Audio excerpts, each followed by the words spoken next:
L'être humain prend en moyenne 35 000 décisions par jour. Cette étude est connue, mais ce que vous ignoriez peut-être, c'est que seulement 0,26% des décisions que vous prenez le sont consciemment. Toutes les autres sont issues de votre inconscient. Le problème, c'est que l'être humain est une créature irrationnelle. D'innombrables facteurs psychologiques, biais cognitifs et mémoire personnelle viennent teinter son jugement. Et lorsqu'il est interrogé au sujet de ses décisions, il se plante. Alors que vous pensiez par exemple prendre 9 décisions par jour au niveau de la nourriture, vous en prenez en réalité 221. Alors que vous pensiez regarder votre portable une vingtaine de fois par jour, vous le consultez en réalité 76 fois.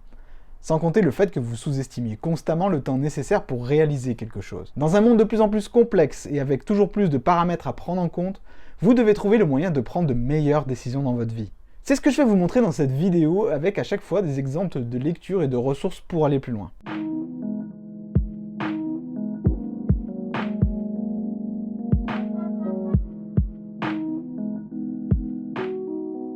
Avant de commencer, je tenais à vous rappeler que depuis peu, j'ai lancé l'initiative du Lab avec le bouton rejoindre sur ma chaîne YouTube. En devenant membre du Lab, vous avez accès à des avantages et des vidéos exclusives que vous pourrez découvrir sur la fiche dans la description.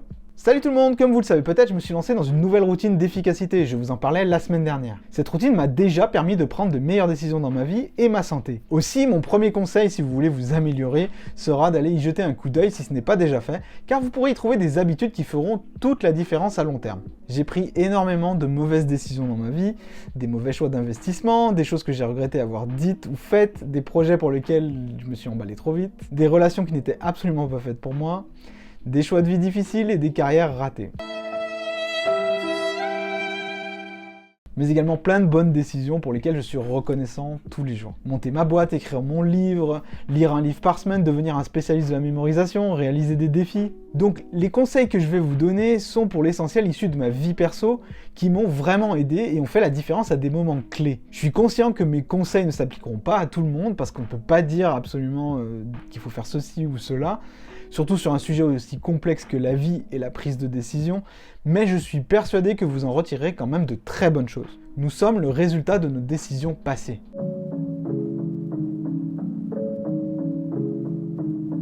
Comme je vous l'ai dit en intro, l'être humain est profondément irrationnel.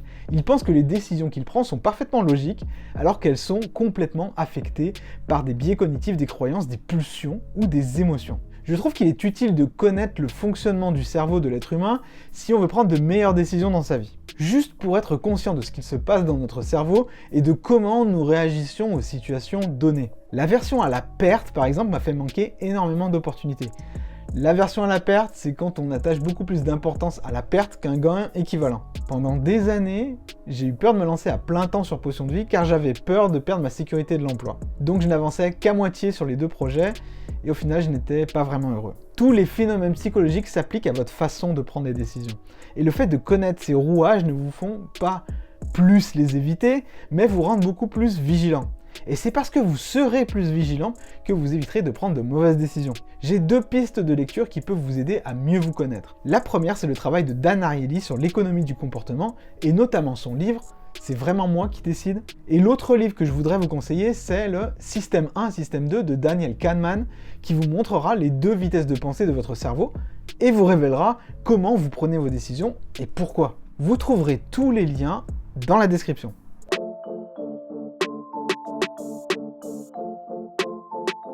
Alors ça, c'est peut-être l'un des conseils les plus puissants pour prendre les meilleures décisions dans votre vie. Dormez littéralement sur votre problème. Imaginez que vous ayez un problème très important à gérer, qui arrive soudainement et qui peut vite prendre toute la place dans votre cerveau. Votre tentation, c'est de vouloir le régler au plus vite pour vous soulager du stress. Mais en faisant ça, vous avez de grandes chances de prendre des décisions basées sur la rapidité et l'impulsivité plutôt que sur la profondeur et le bon sens. En d'autres termes, plus vous réagissez rapidement à un problème complexe, plus vous augmentez vos chances de prendre une mauvaise décision et de faire les mauvais choix. Les services marketing du monde entier sont bien conscients de cette pulsion à vouloir régler un problème et c'est pour cela que vous avez souvent des offres dans l'urgence, en vous faisant augmenter votre stress et parfois vous mettez à acheter des trucs de façon précipitée alors que vous n'en avez pas vraiment besoin. Mais le problème intervient aussi dans les situations très complexes. Du formulaire à remplir avant telle date, d'un choix crucial à faire qui peut littéralement changer votre vie, un problème au bureau entre collègues qui prend de grosses proportions, etc. Des communications avec des avocats. Je me souviens m'être vraiment méchamment emporté contre des personnes et j'ai regretté, mais le mal était fait. J'ai perdu des amis à jamais. Pour éviter cela, La meilleure chose que vous puissiez faire est de littéralement dormir. Ne pas prendre de décision tout de suite. Dormez. Dans Pourquoi nous dormons de Matthew Walker, vous apprenez que votre cerveau a besoin d'une période de sommeil pour intégrer les paramètres d'une nouvelle information ou d'une décision. Si vous prenez une décision basée sur la réaction et l'émotion, alors vous devenez l'esclave du réflexe fuir ou combattre, qui vous fera prendre de très mauvais choix dans votre vie. Vous devez être capable de prendre un peu de recul. Et si vous ne pouvez pas, alors vient mon troisième conseil.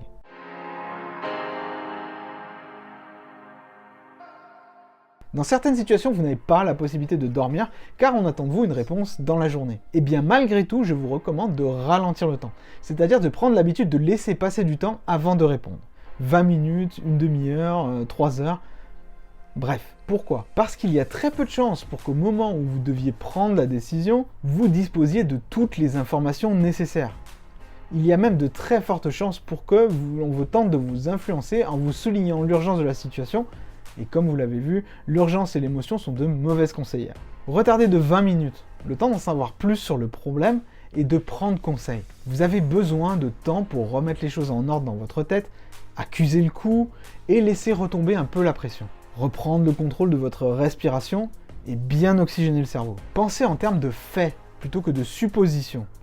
Je sais que c'est difficile quand les enjeux sont élevés, mais c'est pourtant fondamental. Je m'en souviens dans un investissement. Lors de l'introduction en bourse de Facebook, à cette époque, je croyais dur comme fer qu'il fallait investir absolument dans cette entreprise. Le jour de l'ouverture, le cours a grimpé comme une flèche avant de s'effondrer brutalement dans la même journée. La baisse était telle que j'ai paniqué. J'ai cherché à savoir ce qui s'était passé tout de suite. Et j'ai commencé à recevoir des informations me disant que c'était les actionnaires historiques qui avaient revendu toutes leurs actions car ils pensaient que Facebook était survalorisé. Alors voyant ça, j'ai tout revendu le jour même. L'histoire montre que l'urgence et l'apathique ne m'ont pas fait prendre une bonne décision ce jour-là, alors qu'à la base je croyais vraiment cet investissement. Et plus que jamais aujourd'hui, vous devez trouver un moyen de ralentir le temps pour prendre des décisions. Car on vit dans un monde qui réagit et qui nous presse à réagir aussi vite également. Il est plus que jamais temps de devenir un peu plus stoïque. J'ai découvert le stoïcisme en lisant L'obstacle et le chemin de Ryan Holiday, mais c'est vraiment en prolongeant mes lectures vers Marc Aurèle que j'en suis venu à être convaincu à adopter le stoïcisme.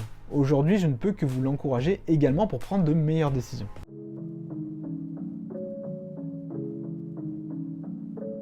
Lorsque vous avez un choix important et qui pourrait impacter le reste de votre vie, je vous recommande de créer la liste. Vous connaissez déjà sûrement le principe. Vous séparez votre feuille en deux avec d'un côté les pour et de l'autre les contre. Vous listez chaque élément. Il est recommandé de passer du temps à remplir cette liste de tous les éléments justement. Parfois plusieurs jours. Mais ce que vous devriez ajouter, c'est un coefficient pour chaque critère. Je vais vous donner un exemple personnel. Lorsque nous avons dû choisir un endroit pour vivre, ma compagne et moi, après de longs mois de recherche, il nous restait à trancher entre deux appartements bien différents.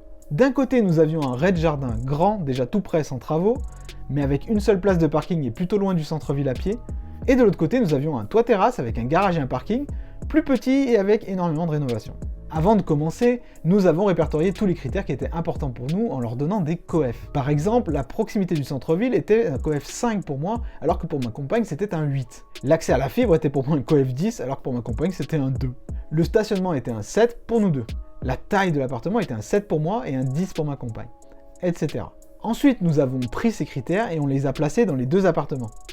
Puis, on a noté chacun d'eux sur 10. Les résultats ont montré une tendance nous faisant privilégier le toit-terrasse plutôt que le rez-de-jardin. Et nous avons bien fait, car tous les points qui étaient importants pour nous se sont effectivement révélés d'une importance majeure dans notre cadre de vie. On a fait le bon choix. Cette approche rationnelle du choix, je ne peux que vous la conseiller, si un jour vous hésitez entre deux.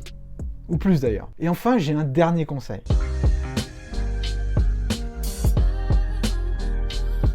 Theodore Roosevelt disait « Dans les moments décisifs, la meilleure chose que tu peux faire, c'est prendre la bonne décision. En second lieu, c'est de prendre la mauvaise décision. Et la pire chose, c'est de ne rien faire. » Souvent, on est tenté de fuir lorsqu'on doit prendre une décision très importante. On attend, on tergiverse et au final, c'est le temps qui choisit pour nous. Bien souvent, ne pas choisir amoindrit votre capacité à prendre des décisions. Celle-ci est comme un muscle. Si vous ne l'exercez pas, vous allez développer une sorte de phobie des décisions. Et d'un autre côté, si vous passez trop de temps, vous risquez d'être intimidé par les conséquences possibles et vous serez comme paralysé par les décisions. Pour pallier à cela, je vous recommande de vous donner une date limite pour chaque décision. De la même manière que vous géreriez un projet important. Vous savez que si vous ne donnez pas de date limite, non seulement vous procrastinerez sur votre décision, mais en plus vous serez de plus en plus stressé et vous aurez de plus en plus envie de vous débarrasser du problème plutôt que de vouloir prendre une décision réfléchie. N'ayez pas peur de passer du temps à réfléchir aux conséquences.